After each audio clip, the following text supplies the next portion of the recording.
झारखंड के मुख्यमंत्री हेमंत सोरेन की अध्यक्षता में बुधवार को कैबिनेट ने दो बड़े फैसले लिए। झारखंड में 1932 के खतियान आधारित स्थानीय नीति को मंजूरी देने के साथ ही ओबीसी, एसटी और एससी के आरक्षण में वृद्धि का फैसला किया गया।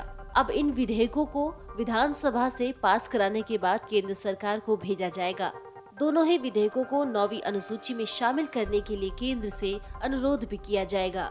9वीं अनुसूची में शामिल होने के बाद ही ये झारखंड में लागू हो पाएगा। झारखंड सरकार की कैबिनेट ने बुधवार को राज्य में पदों और सेवाओं की रिक्तियों में आरक्षण अधिनियम 2001 में संशोधन का फैसला लिया है। राज्य की सेवाओं में कुल आरक्षण सीमा अब 50% से बढ़ाकर 77% हो जाएगी। इस बैठक में कैबिनेट ने ओबीसी, एससी और एसटी के आरक्षण को बढ़ाने संबंधित विधेयक के प्रस्ताव को मंजूरी भी दे दी है। मंत्रिपरिषद ने अनुसूचित जाति को 12%, अनुसूचित जनजाति को 28%, ओबीसी एनेक्चर 1 को 15%, ओबीसी एनेक्चर 2 को 12% और आर्थिक रूप से पिछड़े वर्ग के लिए 10% आरक्षण देने की मंजूरी दे दी है।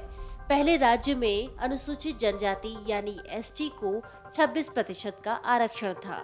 इनमें 2% बढ़ाने का प्रस्ताव है। अनुसूचित जाति को 10% आरक्षण अभी भी लागू है। इन्हें 12% करने का प्रस्ताव है। वहीं पिछली जाति एनेक्चर 1 और 2 को मिलाकर 27% और आर्थिक रूप से पिछड़े वर्ग को 10% आरक्षण का प्रस्ताव है। राजनीतिक विश्लेषकों की माने तो बुधवार के फैसले इस बात के स्पष्ट संकेत दे रहे हैं कि झारखंड विधानसभा का अगला चुनाव यूपीए गठबंधन मिलकर लड़ेगा। जाहिर तौर पर सीटों को लेकर बैठकें करनी पड़ेंगी, लेकिन एसटी, एससी और ओबीसी की श्रेणी की आरक्षण में कुल 17% इजाफा करके यूपीए इन वर्गों का कम से कम 10% वोट अपने पक्ष में करना चाहता है। यही कारण है कि हेमंत सरकार ने अपने कोर वोटर 26.2% आदिवासी, धर्मांतरित ईसाई समेत 19% अल्पसंख्यक पर फोकस करके अब तक कई निर्णय लिए हैं। इसी कड़ी में 1932 खतियान का मसला है और इसी कड़ी में 1932 खतियान का मसला है। मंडल कमीशन की रिपोर्ट के मुताबिक झारखंड में करीब 50% ओबीसी हैं। 2019 विधानसभा चुनाव में झामुमो को तकरीबन 28 लाख वोट मिले थे। झामुमो का अगला लक्ष्य है 38 से 40 लाख वोट हासिल करना। इससे पहले खनन लीज पर चुनाव आयोग का मंतव्य 25 अगस्त को राजभवन पहुंचा था। इसके बाद लगातार चर्चा चल रही थी कि हेमंत सोरेन की सदस्यता अगर जाती है तो महागठबंधन सरकार का क्या होगा, हेमंत रहेंगे या किसी और को अपनी कुर्सी सौंपेंगे।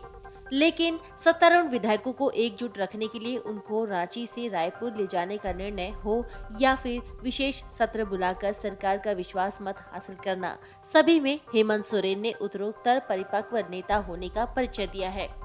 विशेष सत्र के दौरान अपने सियासी विरोधियों को चुनौती भरे अंदाज में ये कहना कि आंदोलनकारी का बेटा हूँ, न डरा हूँ और न ही किसी को डराऊंगा से झारखंड और अपने वोटरों को संदेश देने में वो कामयाब दिख रहे हैं। Video desk amarujala.com। डाउनलोड करें अमर उजाला ऐप और पाएं खबरें लगातार। अगर आप ये वीडियो YouTube पर देख रहे हैं तो हमारे चैनल को सब्सक्राइब करें और बेल आइकन को दबाना ना भूलें। अगर आप Facebook पर ये वीडियो देख रहे हैं तो हमारे पेज को लाइक करें।